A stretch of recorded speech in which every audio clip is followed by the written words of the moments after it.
अस्सलाम वालेकुम जी, क्या हाल हैं आप सब के। उम्मीद है सब ठीक होंगे। मैं भी बिल्कुल ठीक हूँ। आज ये मैं आगाज़ कर रही हूँ व्लॉग का रात से ही, क्योंकि ना सुबह छुट्टी थी तो बच्चों ने सुबह खाने थे आलू के पराठे। तो फिर मैंने सोचा कि रात को ही इसका मैं मिक्सचर बना के रख दूँ, क्योंकि सुबह फिर अगर ये सारे काम करने लगो तो पहले ही छुट्टी की वजह से लेट उठते हैं, फिर आलू उबालने के लिए रख दो तो फिर और लेट हो जाता है। तो मैंने सोचा इसकी तैयारी मैं पहले ही कर लूँ। तो ये मैंने आलू उबाल के मैश कर लिए थे, तकरीबन किलो आलू थे। इसके अंदर मैंने ज़ीरा, अजवाइन, हरा धनिया और साथ में साबुत धनिया और कुटी हुई मिर्च और साथ में डाल लिया था चाट मसाला और इसको अच्छे से मिक्स कर लिया था। हरी मिर्च मैंने सारे में मिक्स नहीं की थी, वो सिर्फ मैंने जो अपने हस्बैंड के लिए पराठा बनाया था उसमें मिक्स की थी, क्योंकि बच्चे हरी मिर्च नहीं खाते तो वो फिर उसकी वजह से सारी चीज़ें ज़ाया कर देते हैं। तो अब जी ये सुबह का टाइम है, सुबह मैंने स्टार्ट, सुबह तो क्या दोपहर ही हो जाती है, 12:30-1 बज जाता है बच्चों को छुट्टी वाले दिन उठते हुए और फिर नाश्ता करते हुए। तो फिर मैंने ये 5 पराठे बनाने थे। मैंने फिर उसके लिए पहले छोटे छोटे इसके पेड़े बना के रख लिए। तो साथ साथ में ना थोड़ी देर पहले रेस्ट दे दो तो फिर वो ज़रा ना जल्दी अच्छे हो जाते हैं। मैं सारे इकट्ठे बेल लेती हूँ और फिर उनको ना मिक्स करके ना इकट्ठे बना बना के बच्चों को दिए जाती हूँ। वरना इन्होंने ये मसला करना होता है, पहले तो मैंने लेना था, फिर वो एक कहती है नहीं तो ये पहले तो मैंने लेना था, दूसरा बनने में टाइम लग गया। फिर मैं इस तरह बनाती हूँ कि इनको ना जल्दी जल्दी से इनको मिलते जाते हैं पराठे। तो ये रानिया तो पैटिस रात से लेके आई हुई थी, वो तो वेट कर ही नहीं सक रही थी। उसको सुबह उठते इतनी भूख लग गई थी, कहती है मेरे जब तक पराठे बनेंगे मैं पैटिस खा लूँगी। हालांकि मैंने बहुत मना किया, मैंने कहा रानिया अभी ना कहो, पराठा बन गया। लेकिन नहीं, उसने पैटिस खा के ही छोड़े थे। वो छोटे छोटे तो साइज़ के थे, तो फिर उसने वो पैटिस खा लिए। उसके बाद जी ये भी मैंने उसके अंदर मिक्सचर डाल के आलूओं का, और फिर उसके ऊपर से उसके दूसरी रोटी जो बनाई थी वो ऊपर लगा दी। तो आलू जब मैश करें ना कोशिश करें हाथ नहीं लगाने चाहिए ज़्यादा। हाथ से आलू मैश करो तो वो लाजमी पानी छोड़ते हैं, खुसूसी तौर पे जब इसके लिए बनाने हो पराठों के लिए, तो वो फिर पानी छोड़ दें तो बिल्कुल आटा भी उसकी वजह से ना बहुत नरम हो जाता है।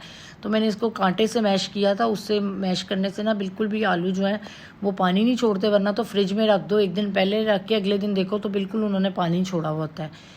फिर उसके बाद ये मैंने इसमें ज़रा ज़्यादा ऑयल में फ्राई होने थे, फिर मैंने तवे पे नहीं किए, मैंने फिर ये डीप पैन ले लिया। इसके अंदर मैंने सोचा मैं बना लूँ। तो ये एक मेरा पराठा रेडी हो गया था। सबसे पहला पराठा खाना था रामीन ने, तो ये सबसे पहले मैंने पराठा इसको बना के दिया। इन्होंने अपना नाश्ता एंजॉय किया। सबसे लास्ट में मैंने अपने लिए बनाया, साथ में मैंने अपने लिए चाय भी रख दी थी। तो चाय के बगैर तो ज़ाहिर नाश्ता कंप्लीट ही नहीं होता। ये देख लें जी, ये है लुक मेरे पराठे की फ़ाइनल, और ये बहुत ही अच्छे बने थे। चाय तो मेरी वैसे ही बहुत अच्छी बनती है, चाय के बगैर क्योंकि दिन का आगाज़ होता ही नहीं है।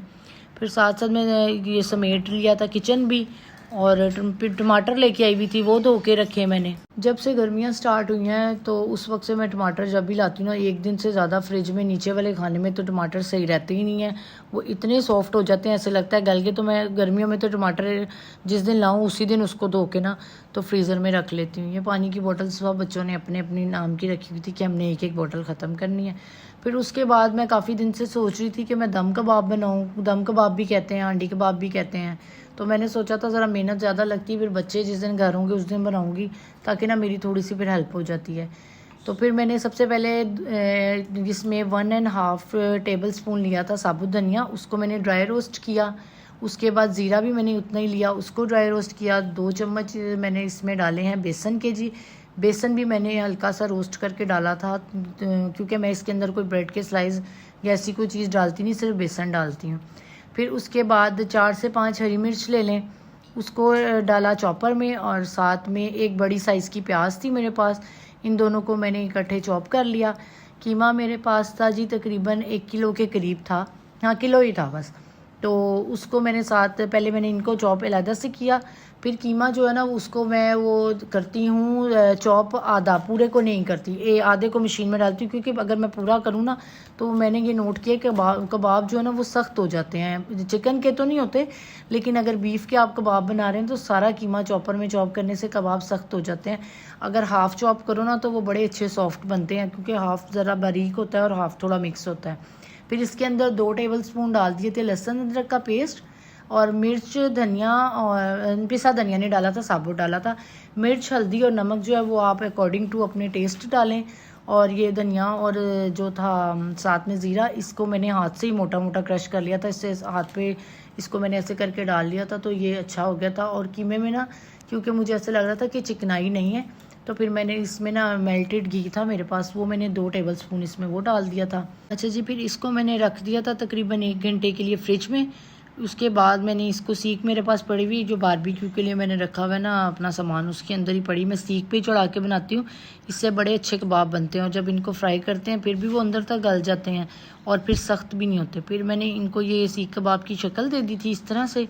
ये बना के मैंने फिर इनको ना हल्का हल्का फ्राई कर लिया था, बहुत लाइट लाइट सा।